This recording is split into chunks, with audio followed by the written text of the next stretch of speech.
Hello everyone, कैसे हो आप सब। फाइनेंशियल मैनेजमेंट में रेशियो एनालिसिस करते हुए हम लोगों ने ऑलरेडी 3 पार्ट्स कवर किए हैं। Moving towards fourth part which is the most important part, which is net profit ratio, liquidity ratio, short term solvency ratio जिसको कहा जाता है वो हमने कवर किया। Leverage ratio, short long term solvency ratio second part में cover किया। Turnover ratio हम लोगों ने थर्ड पार्ट में कवर किया। अब लास्ट पार्ट रैप अप करके इस चैप्टर को क्लोज करेंगे। नेक्स्ट सीरीज में क्वेश्चंस भी लाएंगे प्रॉफिटेबिलिटी रेशियो के ऊपर, and then we'll wind up this chapter. Profitability ratio, the most important ratio, not only from exam perspective but also from real life perspective. क्यों sir, real life में क्या ये ऊपर के 3 रेशियो काम नहीं आएंगे? अरे रियल लाइफ में तो पूरा का पूरा एफएमई काम आएगा, रियल लाइफ में पूरा का पूरा सिलेबस ही काम आएगा। बट प्रॉफिटेबिलिटी रेशियो एक ऐसा रेशियो जो रियल लाइफ में आपको कहाँ काम आएगा, वो है इक्विटी स्टॉक मार्केट में। इक्विटी स्टॉक मार्केट में मतलब सर फंडामेंटल एनालिसिस में काम आएगा, यस, एज एन इन्वेस्टर। मतलब ये जो प्रॉफिटेबिलिटी रेशियो है, it is not only limited to syllabus for students. ये रेशियो उन लोगों के लिए भी इंपॉर्टेंट है जो स्टॉक मार्केट में वैल्यू इन्वेस्टिंग भी करना चाहते हैं। वैल्यू इन्वेस्टिंग मतलब जो किसी भी कंपनी में, जैसे रिलायंस कंपनी हो गई, या फिर एचडीएफसी बैंक हो गया, या फिर विप्रो हो गया, या फिर वरुण बेवरेजेस, ऐसी बहुत सारी कंपनी है। अगर इन कंपनी में इन्वेस्ट करना चाहते हैं लॉन्ग टर्म होराइजन के लिए, या फिर किसी भी कंपनी में लॉन्ग टर्म होराइजन के लिए इन्वेस्ट करना है, तो उस कंपनी में कौन कौन से एस्पेक्ट्स देखे सर, ये हमको सिखाता है फंडामेंटल एनालिसिस, जो कि इस प्रॉफिटेबिलिटी रेशियो में कवर्ड है। इसीलिए मैं कह रहा हूं कि ये जो रेशियो है, it is not only limited to CA inter या सीए फाइनल स्टूडेंट्स या फिर किसी भी स्टूडेंट्स को, ये हर उस पर्टिकुलर पर्सन के लिए रिलेटेड है जो स्टॉक मार्केट में भी इन्वेस्ट करना चाहते हैं over a period of long term, for aiming for a long term horizon. Moving towards profitability ratio, profitability ratio आपके सिलेबस में जो है वो 4 पार्ट्स में डिवाइडेड है। Based on sales, return on assets और रिटर्न ऑन इन्वेस्टमेंट के related, owners point of view से रिलेटेड, एंड वैल्यूएशन पर्सपेक्टिव कि किसी भी कंपनी का वैल्यूएशन हम लोग कैसे कर सकते हैं। ठीक है, अब आगे बढ़ेंगे। GP ratio, NP ratio, operating profit ratio, sorry based on sales. Based on sales में 4 पार्ट, बेस्ड ऑन सेल्स जो है वो 4 पार्ट्स में डिवाइडेड है।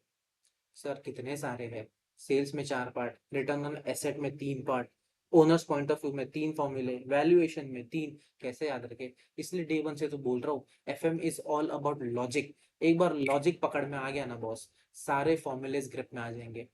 जीपी रेशियो, अब देखिए ना, जीपी रेशियो जो सेल्स के बेसिस पे, this is not a rocket science. GP ratio हमको कैसे निकालना है? Gross profit by sales into 100, आपको आपका परसेंटेज मिल जाएगा।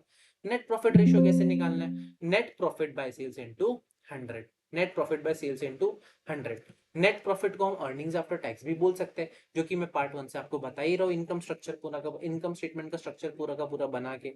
अब नेट प्रॉफिट रेशियो जो है वो है नेट प्रॉफिट और earning after tax by sales into 100। अब ये अर्निंग आफ्टर टैक्स के बेसिस पे अगर आपको निकालना है तो वैसे निकालो, अगर बिफोर टैक्स रेशियो निकालना है तो वैसे भी निकाल सकते हो, जिसको प्री टैक्स प्रॉफिट रेशियो भी हम बोल सकते हैं, जहां पे हम लोगों को नेट प्रॉफिट बिफोर टैक्स या earning before tax by sales into 100 लेना पड़ेगा। ऑपरेटिंग प्रॉफिट रेशियो सिंपल है। Operating profit is nothing but your EBIT, जो मैं ऊपर के 3 वीडियोस में भी बोल चुका हूं। ओके, ऑपरेटिंग प्रॉफिट आपके इनकम स्टेटमेंट में is nothing but your EBIT, which is earnings before interest and tax by sales into 100। आपको ये भी आपको फॉर्मूला मिल जाएगा। एंड ऑब्वियसली ये सारे formulas by sales into, because revenue पे हम लोग कितना मार्जिन कमा रहे हैं वही कैलकुलेट कर रहे हैं यहाँ पे। Correct, okay. फोर्थ रेशियो जो है ऑपरेटिंग प्रॉफिट के बाद, वो है एक्सपेंस रेशियो, जो फर्दर 4 पार्ट्स में डिवाइडेड है। एक्सपेंस रेशियो में 4 पार्ट है। एक है आपका COGS ratio, operating expense ratio, operating ratio and financial expense ratio. मतलब आप पीएनएल को किस कदर तोड़ रहे देख रहे हो रेशियोज में। जीपी को सेल्स से कंपेयर किया इनटू 100, कितना परसेंट हम लोगों ने सेल्स पे जीपी मारा, कितना परसेंटेज हम लोगों ने सेल्स पे एनपी मारा, बिफोर टैक्स कितना मारा, ऑपरेटिंग प्रॉफिट कितना मारा। अब हर एक एक वो एक्सपेंस को भी पकड़ रहा है कि हमारा इतना सेल हुआ है, उस सेल्स के कंपैरिजन में हमने कितना एक्सपेंस किया, तो हम लोग कंपनी के एक्सपेंस को कंट्रोल में रख के नेट प्रॉफिट को शूट अप कर सकते हैं। इसको कहते हैं फाइनेंशियल एनालिसिस, या इसको कहते हैं हम fundamental analysis. Okay, COGS ratio, COGS is nothing but what, cost of goods sold, COGS by sales into 100। Operating expense ratio आप निकाल सकते हो। Operating expense is nothing but admin, आपका जो भी एडमिन एक्सपेंस है, plus selling and distribution overheads आपके by sales into 100. Operating ratio is nothing but COGS plus operating expense by sales into 100. एक मिनट, इसका मतलब आप समझ रहे हो? मैं सिर्फ फॉर्मूला रीड नहीं कर रहा हूँ, सुनो ध्यान से। अगर आपको ऑपरेटिंग रेशियो क्वेश्चन ने निकालने बोला है तो आपको सीओजीएस भी निकालने आना चाहिए, ऑपरेटिंग एक्सपेंस भी। And operating expense is nothing but admin expense plus selling and distribution overheads. समझ रहा है थर्ड फॉर्मूला में? So third formula is nothing but COGS plus admin expense plus selling and distribution overhead. Admin expense and selling and distribution overhead is nothing but your operating expense. So COGS plus operating expense by sales into 100. And last but not the least, your financial expense ratio. Financial expense by sales into 100. Financial expense जैसे कि आपके tax हो गया, tax is your financial expense, so financial expense by sales into 100। इसी के साथ पहला part cover. इसमें कोई कोई कोई तकलीफ। GP ratio GP by sales by 100, NP ratio NP by sales by 100, operating profit ratio operating profit by sales into 100। Expense ratio में 4 पार्ट्स में डिवाइडेड है, सीओजीएस एंड बाकी के 3 पार्ट। समझा? गिवन सेल्स के लिए हम लोगों ने कितना मार्जिन मारा है और एक्सपेंस में इतना सेल्स है तो हम लोगों ने कितना खर्चा किया, उसका रेशियो। ये फंडामेंटल एनालिसिस में किस तरह काम आता है? क्वार्टर ऑन क्वार्टर आप कंपैरिजन कर सकते हो, आप ईयर ऑन ईयर कंपैरिजन कर सकते हो किसी भी कंपनी का पीएनएल उठा के, उससे आपको समझ में आएगा। या फिर किसी भी कंपनी का छोड़ा as an investor perspective, as an owners perspective भी मैं देख सकता हूँ कि भैया हम मेरे कंपनी में इस साल ऑपरेटिंग एक्सपेंस इतना हुआ है, सेल्स इतना हुआ है, पिछले साल कितना ऑपरेटिंग एक्सपेंस था इस सेल पे, तो क्या मेरे को खर्चा कंट्रोल करने की जरूरत है? खर्चा कंट्रोल हो गया तो नेट प्रॉफिट शूट अप हो जाएगा। तो ऐसे बहुत सारे तरीके हैं हमारे फाइनेंशियल स्टेटमेंट्स को एनालाइज करने के। समझा? ये तो सब सिर्फ हम पीएनएल पे खेल रहे थे। अब हम देखेंगे what is return on asset और return on investment. Return on investment is what? मैंने 10,000 लगाया, उस पर मेरे को मिला 1,000 रुपया, इसका मतलब 10% रिटर्न। 10,000 पे 10% इज 1,000। वही रिटर्न ऑन इन्वेस्टमेंट भी बोल रहा है। अगर मैं कहीं पे 10,000 इन्वेस्ट करता हूँ और उस पर मुझे 1,000 प्रॉफिट हो जाए तो इसका मतलब मेरे को कितना परसेंट इन्वेस्टमेंट पे रिटर्न मिला? 10%। So return on investment itself says you whatever your profit is, whatever your earnings is, whatever your return is, divide by कितना पैसा आपने लगाया था by investment into 100, that gives you return on investment. और इसका दूसरा formula भी है, आपका profitability ratio multiply by investment turnover ratio. नहीं समझा? प्रॉफिटेबिलिटी रेशियो भी तो निकालना पड़ेगा, इन्वेस्टमेंट टर्नओवर रेशियो भी तो निकालना पड़ेगा। जब ये दो चीजें रहेगी तभी तो रिटर्न ऑन इन्वेस्टमेंट निकलेगा। यस। तो प्रॉफिटेबिलिटी रेशियो पहले जानो कैसे निकलता है, तब जाके आप जंप कर सकते हो सेकंड फॉर्मूला पे। Profitability ratio is nothing but what, जो हम लोगों ने बेस्ड ऑन सेल्स पे देखा, व्हाटएवर योर प्रॉफिट या रिटर्न या earnings is by sales into 100। So investment turnover ratio, turnover ratio भी हम लोगों ने पढ़ा है। टर्नओवर रेशियो आप जब भी निकालते हो सेल्स अपन जो भी जिसका भी आप रेशियो निकाल रहे हो, सेल्स अपन इन्वेस्टमेंट इनटू 100। इसका मतलब प्रॉफिटेबिलिटी रेशियो को अगर मैं मल्टीप्लाई करूं इन्वेस्टमेंट टर्नओवर रेशियो से, the formula is nothing but आपका whatever your profit is by sales into sales और सेल्स अपॉन इन्वेस्टमेंट। तो सेल्स सेल्स कैंसिल हो जाएगा। समझ में आ रहा है आपको? ये देखिए मैं आपको समझाता हूँ। आपका प्रॉफिटेबिलिटी रेशियो क्या है?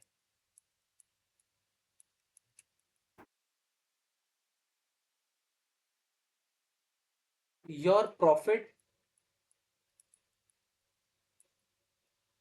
Bye sales into 100। आपका इन्वेस्टमेंट टर्नओवर रेशियो क्या है?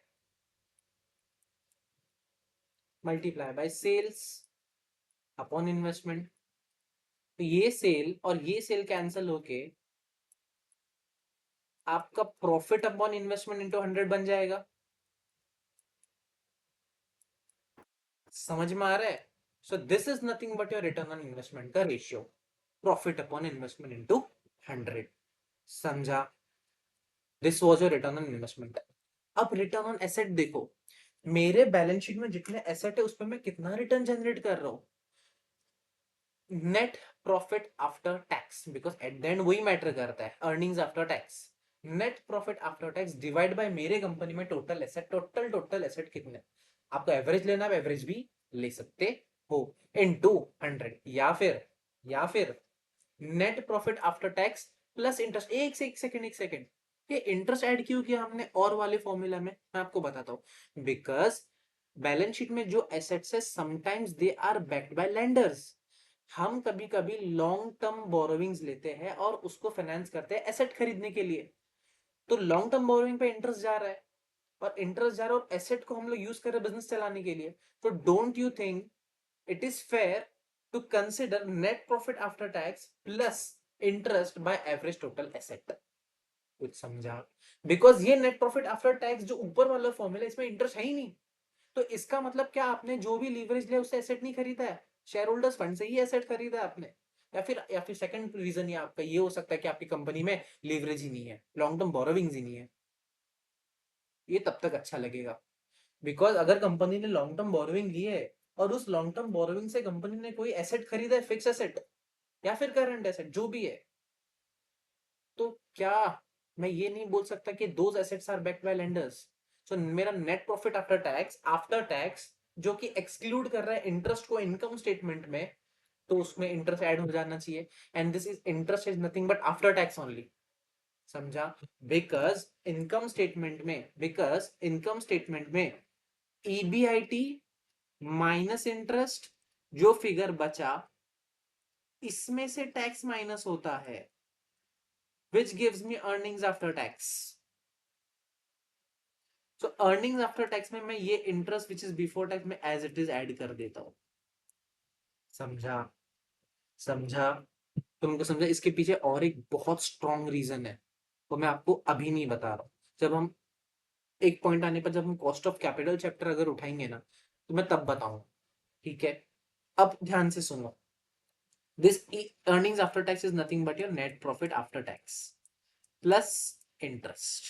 ये आपको देगा return on investment divide by average total asset. इसका एक दूसरा, अगर आपको एनपेट प्लस इंटरेस्ट नहीं लिखना है ना, आप इसकी जगह ईबीआईटी वन माइनस टैक्स भी लिख सकते हो। नहीं समझा? अरे ऐसे कैसे नहीं समझा? इस ईबीआईटी में से ही मैंने टैक्स हटा दिया। This EBIT includes interest, this EBIT includes interest. इस ईबीआईटी से ही मैंने टैक्स हटा दिया ना भाई, मतलब मेरा इंटरेस्ट भी आफ्टर टैक्स हो गया, और मेरा अर्निंग्स आफ्टर टैक्स तो मेरे को मिल ही रहा है। समझा? ये मैं नहीं, आपका मॉड्यूल ही कहता है। आपका मॉड्यूल ही कहता है, सब कुछ आपके मॉड्यूल में, सब कुछ आपके मॉड्यूल में।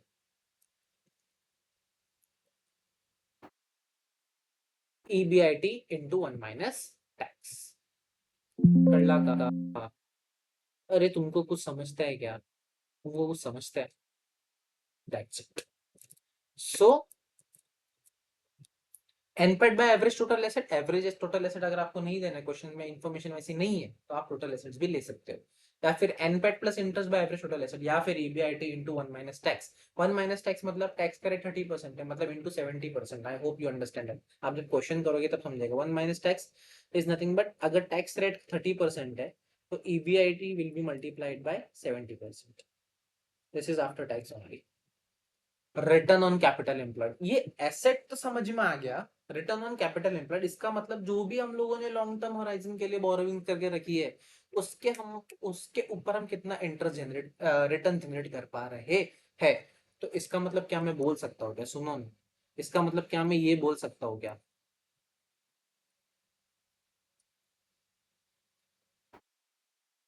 मेरा जो इनकम स्टेटमेंट है which is nothing but my sales, इसमें से मैं अपना वीसी हटाता हूँ, मेरे को कंट्रीब्यूशन मिलता है। मैं कम से कम पांचवी बार बता रहा हूँ ये। इसमें से मैं अपना फिक्स कॉस्ट हटाता हूँ, मुझे मिलता है मेरा ईबीआईटी।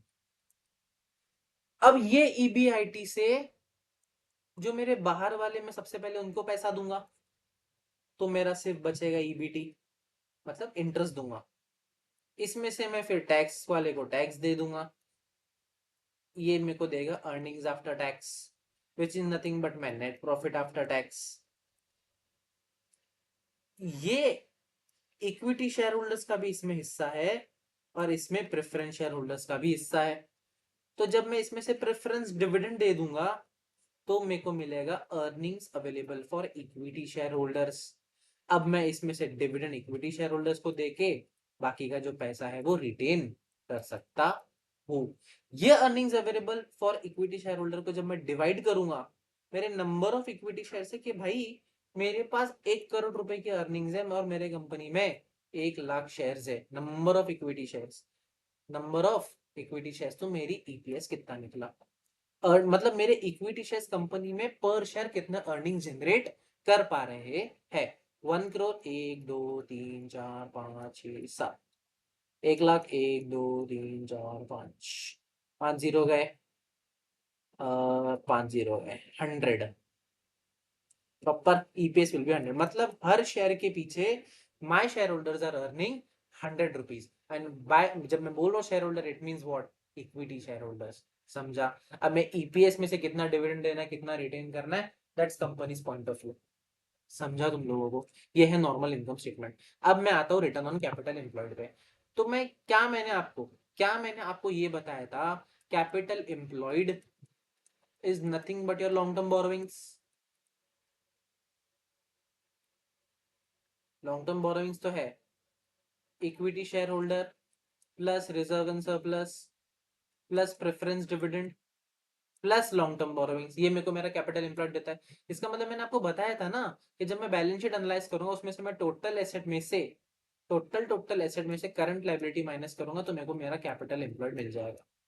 तो इसका मतलब capital employed is nothing but अपना पैसा विच is nothing but share holders fund plus बाहर का लंबे टाइम के लिए विच is nothing but my long term borrowings. तो मैं ये फंड यूज कर रहा हूँ बिजनेस चलाने के लिए, तो मैं इस पे रिटर्न कितना जनरेट कर रहा हूँ। तो अब ध्यान से सोच के बताना, जब जब मैं इसके ऊपर का रिटर्न निकालने की कोशिश कर तो मैं कौन सी अर्निंग्स इसमें से लूंगा।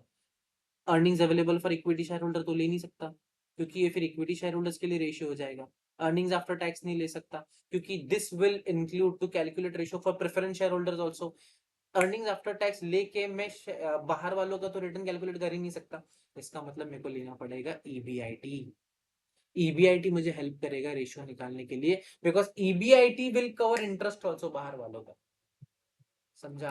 तो रिटर्न ऑन कैपिटल एम्प्लॉयड आप प्री टैक्स भी निकाल सकते हो, पोस्ट टैक्स भी निकाल सकते हो, is nothing but EBIT divide by capital employed into 100। क्या आपका कितना आपका ईबीआईटी है और कितना आपका कैपिटल एम्प्लॉयड है, मतलब आप अपने और बाहर वालों पे कितना परसेंट रिटर्न जनरेट करते हो, समझा। मेरा ईबीआईटी है लेट से 1 लाख रुपया, मेरा capital employed is nothing but 1 crore into 100, तो आप रेशियो निकाल दो, दिस इज नथिंग बट 1%।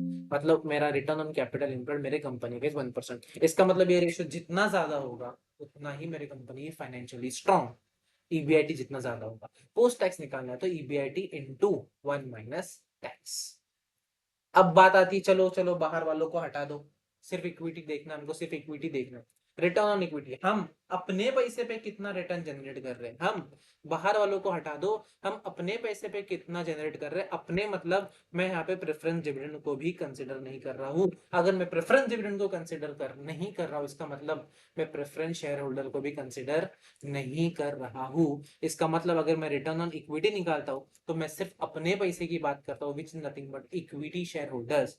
इसका मतलब मैं बोल सकता हूँ ईबीआईटी नहीं ले सकता क्योंकि इसमें वो कंपोनेंट भी है जो बाहर वालों को इंटरेस्ट देने का है।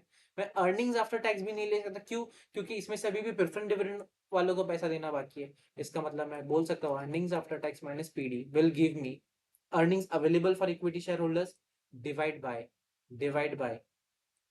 Equity share holders fund divide by equity share holders fund. इसको हम अपना नेट वर्थ भी बोलेंगे, एनडब्ल्यू जो डिनोमिनेटर में लिखा हुआ है that is nothing but your net worth. So net profit after tax में से पीडी हटा दो, ये आपको पता चलेगा कि आपको अपने पैसे पे कितना रिटर्न मिल रहा है एज अ प्रोमोटर या as an equity share holder. समझ में आ रहा है कि मैं इतना कमा रहा हूँ, उसमें से मेरे मेरे जितना मैंने इन्वेस्ट किया है उसमें मेरे को कितना रिटर्न मिल रहा है। ऊपर वाला फॉर्मूला लॉन्ग टर्म बोरोविंग्स वालों को भी कवर कर रहा था और बोलता है कि आपका पैसा प्लस प्रेफरेंस शेयर प्लस बाहर वालों का पैसा, ईबीआईटी को ले लो, EBIT divide by capital employed कितना रिटर्न जनरेट कर रहा है। क्या आपका ईबीआईटी उतना सफिशिएंट है? क्या आपका एक्सेस परसेंटेज आ रहा है? ईबीआईटी कितना टका है? शार्प टैंक देखते हो कितना परसेंट डेबिट है? सो दैट वो एबिटा क्या है, मेरा 10% एबिटा है कंपनी का, इसका मतलब आप 10% रिटर्न जनरेट करके दे रहे हो अपने शेयर होल्डर्स को भी और अपने लॉन्ग टर्म बोरोइंग्स वालों को भी, डिबेंचर होल्डर्स या जो भी है। समझा? समझा? आगे बढ़ते, ओनर्स पॉइंट ऑफ व्यू, अब आएगा मजा। ओनर्स पॉइंट ऑफ व्यू, अब आएगा मजा। लेट मी सी, वाईफाई मेरा वाईफाई चल रहा है क्या? बिकॉज मेरे को थोड़ा रियल लाइफ पर्सपेक्टिव से बताना है। यस, चल रहा है, चल रहा है, चल रहा है। लेट से मैं यहाँ पे कंपनी लेता हूँ रिलायंस। मेरे को रिलायंस इंडस्ट्रीज में इन्वेस्ट करना है। कितना इन्वेस्ट करना है सर आपको? मेरे को कम से कम 15 करोड़। अरे सर क्या मजाक कर रहे हो? ठीक है ना, गरीब इंसान मजाक नहीं करेगा तो कौन करेगा? सुनो, ओनर्स पॉइंट ऑफ व्यू, अब आएगा असली फंडामेंटल एनालिसिस। मेरे को अगर किसी कंपनी में इन्वेस्ट करना है तो मैं ये रेशियो तो देखूंगा ही। एसेट पे कंपनी कितना रिटर्न जनरेट कर रही है, कैपिटल एम्प्लॉयड पे कितना रिटर्न जनरेट कर रही है, इक्विटी पे कितना रिटर्न जनरेट कर रही है, that's an important part. But मैं ये भी साथ साथ देखूंगा कि कंपनी का ईपीएस कितना है, as a shareholder earnings per share मेरी कितनी होगी after paying long term borrower को इंटरेस्ट, टैक्स, प्रेफरेंस डिविडेंड, मेरा अर्निंग्स पर शेयर कितना, अर्निंग्स पर शेयर कितना, कंपनी अगर डिविडेंड डिक्लेयर करती तो डिविडेंड पर शेयर कितना, कंपनी का डिविडेंड पे आउट रेशियो क्या, DPR is nothing but dividend pay out ratio. ये 3 रेशियो बहुत इंपॉर्टेंट है किसी भी कंपनी में इन्वेस्ट करने के लिए। तुमको समझता है? इसलिए मैंने इनकम स्ट्रक्चर बताया डे वन से। बिकॉज बिकॉज अगर मैं, जस्ट अ सेकेंड, मैं थोड़ा सा इसको एस्केलेट करना चाहूंगा, स्ट्रेच करना पसंद करूंगा earnings available for equity share को, अर्निंग्स आफ्टर टैक्स को। चलो, क्योंकि इसमें से मेरा प्रेफरेंस डिविडेंड वाले को preference dividend, preference share holder को प्रेफरेंस डिविडेंड चला गया। अब मेरा क्या बचता है कंपनी में, earnings available for whom, equity share holders, divide by number of equity shares, कितने कंपनी में एक नंबर ऑफ इक्विटी शेयर्स है, this will give me earnings per share for an equity share holder. अब company इसमें से decide करेगा कि अगर 100 रुपीज आ रहा है पर शेयर अर्निंग, तो शेयर होल्डर्स को डिविडेंड कितना देना है, और अगर इतना लेट से 50 रुपए डिविडेंड देना है, तो इसका मतलब बाकी का 50 रुपए कंपनी रिटेन करेगी कंपनी को ग्रो करने के लिए। जब आप पढ़ोगे ना वॉल्टर्स मॉडल वगैरह, सब समझ में आएगा आपको, या फिर जो भी मॉडल है डिविडेंड। अगर इसका मतलब क्या मैं बोल सकता हूँ, अगर कंपनी 100 रुपया कमा के डिस्ट्रीब्यूट 50 रुपया कर रही है, इसका मतलब कंपनी का dividend pay out ratio is nothing but 50%। Simple सी बात है ना, मैं 100 रुपए कमा रहा हूँ, 50 रुपए अपने शेयर होल्डर को दे रहा हूँ एज ए डिविडेंड, मैं रिटेन कर रहा हूँ 50 रुपए, इसका मतलब मैं जितना कमा उसका 50% दे रहा हूँ डिविडेंड। समझा? सिंपल है, यही फॉर्मूला है, EPS is equal to earnings available for equity share holder divide by number of equity shares. DPS per share company dividend कितना डिक्लेयर कर रही है, dividend paid to equity share holder divide by number of equity shares.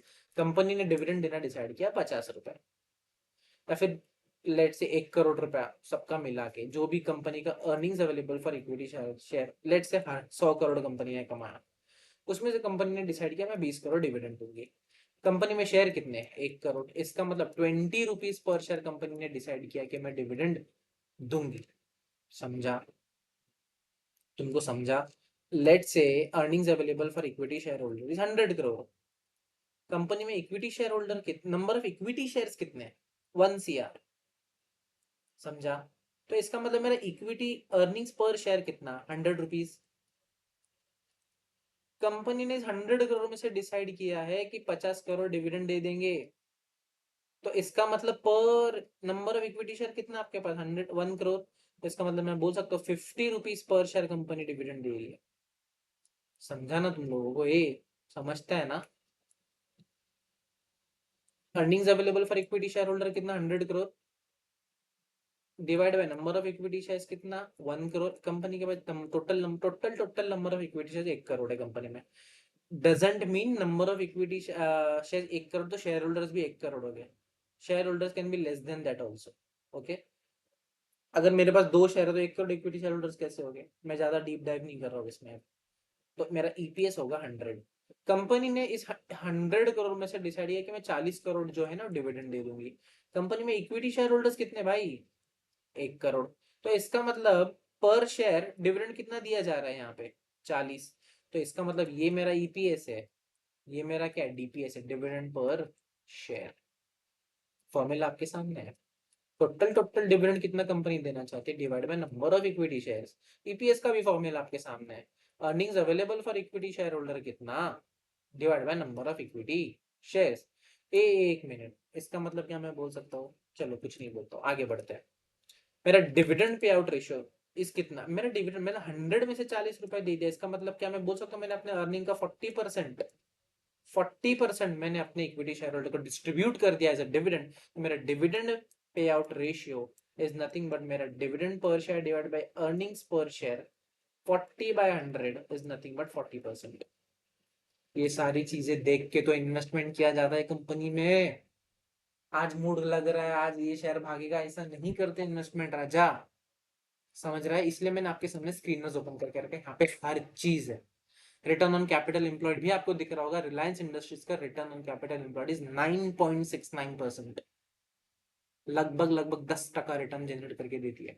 Return on equity 8.4%, अपने equity share holders को company return generate करके देती है।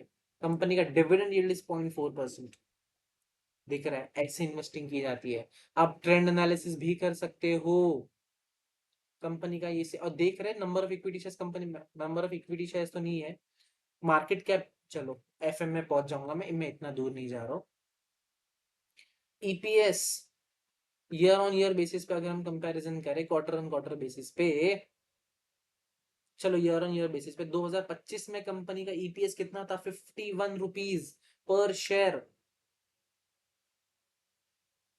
2024 में 51, 49, 44। रिलायंस इंडस्ट्रीज की आप ग्रोथ देख रहे हो 2014 से 16, 17, 21, 21, 26, 29, 29, 38, 44। सबसे भारी डिविडेंड देती है आईओसी, साल में 3-4 बार। चलो let's not get into that. आपको समझा क्यों इंपॉर्टेंट है फंडामेंटल एनालिसिस? समझ में आ रहा है आप लोगों को? डिविडेंड हिस्ट्री तो हम लोगों ने देखी ही नहीं। आप मनी कंट्रोल ऐप पे जाके भी देख, देखो डिविडेंड पे आउट रेशियो कि अगर 16 ईपीएस है तो 16 का 12% डिविडेंड। 51 ईपीएस है तो उसका 11% ये डिविडेंड। जो भी है, 4 रुपए, 2 रुपए, 5 रुपए, हर साल कंपनी क्या करती है? डिविडेंड देती है अपने शेयर होल्डर्स को। ऐसे इन्वेस्ट किया जाता है। अभी तक तो मैंने आपको बीएससी के वेबसाइट पे आके इनके फाइनेंशियल्स ओपन करके नहीं बताया है। चलो आगे बढ़ते हैं, कोई ना। अब हम लोग कंपनी की वैल्यूएशन निकालेंगे, क्योंकि इन्वेस्ट करने से पहले सिर्फ ये चीजें तो नहीं देखना होता ना कि भाई कंपनी का ईपीएस कैसा है, आरओई कैसा है, डीपीएस किससा है, ऑलरेडी देखना तो होता है। At the right valuation invest करने तो आना चाहिए। समझ रहे हो? बिकॉज बिकॉज लेट्स से एक प्रोडक्ट है, उसका प्राइस है 1000 रुपीज। बट नॉर्मली भाई ये मार्केट में इसका वर्थ क्या होना चाहिए? 700 रुपए के ऊपर इसको कोई पे नहीं करेगा। So it is under valued और ओवर, और करंट प्राइस उसका चल रहा है 1000 रुपया। तो इट इज अंडर वैल्यूड और ओवर वैल्यूड 1000। क्या आप 1000 के प्राइस में इस प्रोडक्ट को खरीदोगे? नहीं। क्यों? क्योंकि इसका एक्चुअल प्राइस 700 होना चाहिए। This product is over valued, नहीं ले सकते। समझ में आ रहा है? वैसे ही ठीक कंपनी के जो शेयर के प्राइसेस होते हैं वो भी कभी कभी मार्केट में ओवर वैल्यूड हो जाते हैं। I am not getting into trading, हो जाते हैं, बस समझो इतना। ओके। इसी को कहते हैं पीई रेशियो निकालना। मैं आपको बताता हूँ what is PE ratio. PE ratio आपको बताता है कंपनी की वैल्यूएशन। कंपनी में के शेयर का करंट मार्केट प्राइस क्या चल रहा है, एमपीएस डिवाइड बाय ईपीएस। इसका मतलब ये है कंपनी का मार्केट प्राइस है लेट से 1000 रुपया, एंड उस कंपनी का अर्निंग्स पर शेयर ईपीएस है 100। तो इसका मतलब पी कितना मल्टीपल है? 10। इसका मतलब ये है अगर आपको 100 रुपीज पर शेयर कमाना है उस कंपनी में इन्वेस्ट करके, तो आपको 1000 रुपीज इन्वेस्ट करना पड़ेगा। तो इसका मतलब पी मल्टीपल निकल के आता है 10, which is fair valuation. Which is fair valuation. इसका मतलब आप समझ रहे हो? इसका मतलब आप समझ रहे हो, 1000 रुपीज अगर आप इन्वेस्ट करोगे then you will receive 10% return, that is 100। इसका मतलब 100 रुपीज कमाने के लिए 1000 रुपीज मेरे को इन्वेस्ट करना पड़ेगा। बट एक चीज याद रखना, higher the PE ratio, higher the PE ratio, इसका मतलब over valued the company is. अब खुद सोचो ना, 100 रुपए कमाने के लिए 10,000 रुपए लगाओगे क्या? नहीं लगाओगे, बिकॉज वो 10,000 रुपए आपको 1% रिटर्न ही देगा। समझता है क्या तुम लोगों को कुछ? रिलायंस इंडस्ट्रीज का पीई रेशियो क्या है? रिलायंस इंडस्ट्रीज का PE ratio is 24.91, which is also fair. But अगर रिलायंस इंडस्ट्रीज के पीयर से कंपैरिजन करें, आईओसी का पीई रेशियो इज 13.6, बीपीसीएल का पीई रेशियो इज 8.39। इससे सस्ते कंपनीज भी अवेलेबल है। बट एट द एंड तो इसका मतलब क्या रिलायंस अच्छी नहीं है? Reliance is also good. यहाँ पे कोई टिप्स नहीं दी जा रही है। पहली बात, रिलायंस भी एक ब्रांड है। रिलायंस का मार्केट कैप देखो, 18,69,577 CR। समझता है कुछ? कोई आजू बाजू है क्या टक्कर में? दो चार कंपनी जब जाके मिलोगे तब जाके रिलायंस इंडस्ट्रीज का मार्केट कैप को टच नहीं कर पाओगे।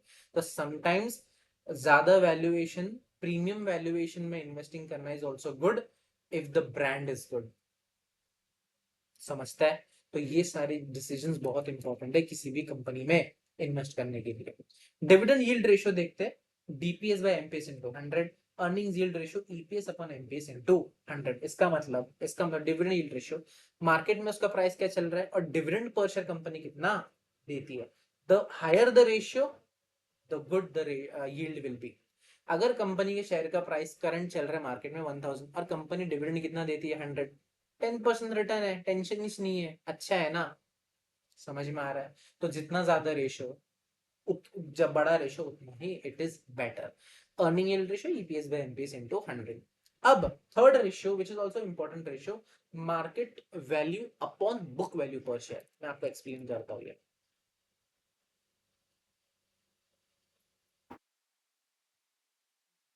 It's not working. यस। तीसरा रेशियो जो कि बहुत इंपॉर्टेंट है, कंपनी के कंपनी का मार्केट वैल्यू पर शेयर क्या है, मतलब current price divide by book value per share क्या है। बहुत इंपॉर्टेंट है ये, बहुत इंपॉर्टेंट है। बिकॉज मार्केट वैल्यू तो आपको मिल जाएगा, आप क्लोजिंग प्राइस बोलो, उस दिन स्टॉक स्टॉक मार्केट पे उस कंपनी का क्लोजिंग प्राइस क्या चल रहा था, आप एवरेज प्राइस बोलो उस कंपनी का, या आप उस कंपनी का करंट मार्केट प्राइस बोल लो, divide by book value per share. Book value per share कैसे निकलता है? ये रही आपकी बैलेंस शीट, ये रहा आपका इक्विटी शेयर होल्डर्स फंड, या रहा आपका reserves and surplus. This is nothing but your net worth. ये मैंने आपको प्रीवियस फॉर्मूले में भी बताया था। आपका नेटवर्थ डिवाइड बाय आपके number of equity shares. Because market में तो किसी भी प्राइस पे शेयर ट्रेड कर रहा हो, बट आपके बैलेंस शीट के पर्सपेक्टिव से बुक वैल्यू पर शेयर क्या है, तुमको समझता है? Let's say equity share holder fund is, let's say equity shareholders fund is 100 CR, मेरा reserves and surplus is 20 CR, and मेरे total number of equity shares मेरे कंपनी में कितने हैं? For example 6 CR। तो इसका मतलब as per books of accounts के हिसाब से 120 CR मेरा नेट वर्थ है, डिवाइड बाय 6 CR, मेरा book value per share will be what, 20 rupees. मतलब बुक्स के हिसाब से मेरे एक इक्विटी शेयर का वैल्यू इज 20 रुपीज, और लेट से मार्केट में वो शेयर ट्रेड कर रहा है 40 रुपीज पे। इसका मतलब ये हुआ मेरी बुक वैल्यू पर शेयर तो 20 रुपीज है, बट करंटली शेयर प्रीमियम पे ट्रेड कर रहा है मार्केट पे, विच इज नथिंग बट 2। इसका मतलब 2 times of my book value share is trading in the stock market. Is it good और is it bad? Depends on the brand. ज्यादा अच्छा भी नहीं और ज्यादा बुरा भी नहीं। क्या इसका मतलब हम ये बोल सकते हैं कि अगर अगर मार्केट में शेयर लेस देन 20 रुपीज पे ट्रेड कर रहा है, लेट्स से 10 रुपीज पे, एंड कंपनीज अगर बाकी पैरामीटर्स को, बाकी रेशियोज को, बाकी जो हम लोगों ने ऊपर के 3 रेशियोज पढ़े उसमें अगर पॉजिटिव पॉजिटिव फिगर्स मिल रहे हैं या पॉजिटिव पॉजिटिव रेशियोज और आंसर्स मिल रहे हैं, कंपनी अगर फंडामेंटली स्ट्रांग है, इसका मतलब the company is under value. और यहाँ पे कंपनी इज 0.5 आंसर आता है ना, यहाँ पे company is over value. But again this doesn't justify your investing, because at then अगर कंपनी में ग्रोथ का पोटेंशियल है ना, बिकॉज और भी बहुत सारी चीजें आपको पढ़ने की बाकी है, return on I mean cost of equity, growth factor, बहुत सारी चीजें आगे एफएम में आएगी। वो भी आप जब पढ़ोगे और उसको कंबाइन करोगे ना, तब आप कंपनी के वैल्यूएशन, मतलब समझो ना, अगर किसी कंपनी का market value valuation divide by book value per share अगर मोर देन 1 है, doesn't mean always it is over value. Over valued तो है, बट अगर कंपनी में ग्रोथ का पोटेंशियल आगे बहुत है ना, तो इसका मतलब ये शेयर तड़ तड़ तड़ बहुत भागेगा आगे, क्योंकि बुक वैल्यू पर शेयर भी उतना बढ़ेगा। समझते हैं? इसका मतलब एज सच अभी के लिए, अगर कंपनी का मार्केट प्राइस शेयर का 40 रुपीज है, बुक वैल्यू पर शेयर निकल के आता है 20 रुपीज, इसका मतलब twice the value of book share company stock market में ट्रेड कर रही है। समझा तुम लोगों को? रिलायंस इंडस्ट्रीज का P I mean book value per share क्या है? 623, एंड मार्केट प्राइस पर शेयर क्या है? 1382। इसका मतलब ये भी twice the book value trade कर रहा है। समझा? समझा? This is fundamental analysis. Okay,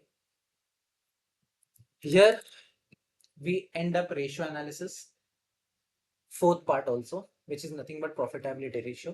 next session में हम लोग कवर करेंगे व्हाट इसके क्वेश्चंस। पसंद आया वीडियो, चीजें सीखने मिली, जरूर लाइक कर देना, शेयर कर देना, एंड ऑब्वियसली आप लोगों को तो पता ही है, सब्सक्राइब तो आपको करना ही है, बिकॉज एल्गोरिदम हेल्प करेगा बाकी स्टूडेंट्स तक ये वीडियो पहुंचने के लिए भी। थैंक यू सो मच इतना सुनने के लिए। Bye bye, thank you, take care, have a nice day.